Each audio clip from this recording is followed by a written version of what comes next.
เสน่ห์งามแท้ดีหอยยิ้มก็หวานจับใจสองพวงแก้มเด็กบ้านเหมือนดวงหลอกไม้หน้าหักใครหน้าเสยสมลงแก้มนาใคร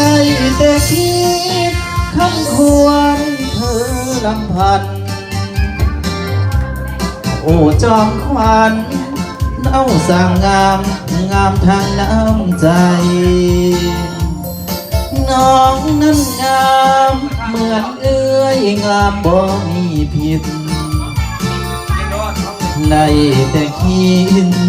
บ่หัว ลงมาสิ้นใจน้องตีมันยังไงสองน้องแล้วคู่กันไปฮักเอื้อยใหญ่ยังนางน้องอยู่โสภาอกใจนั้นเมื่อฮักนั้นมีปัญหาอยากหาเพราะสองคนนั้นงามเหมือนกันมาเสียงใหม่กันได้ไหมครับ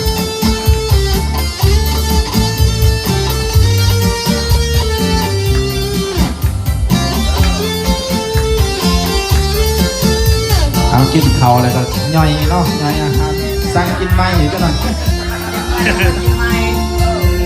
เมื่อยนั้นงาม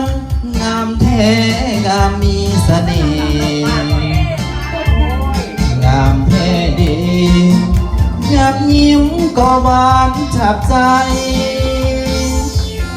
สองพวงแก้มเป็นบ้านเหมือนดวงหลอกไม้หน้าหักไอหน้าเสยสม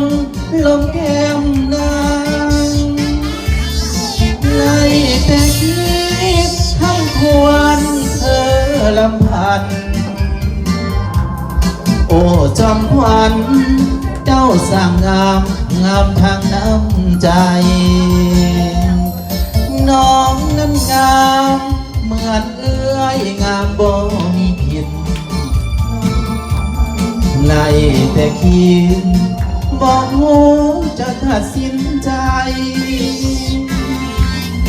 สองน้องเอื้อยช่วยงามงามคู่กันไปเอาหน่อยเอาทั้งเตงฮักเอื้อยใหญ่ยังนางน้องผู้โสภาอุกใจนั้น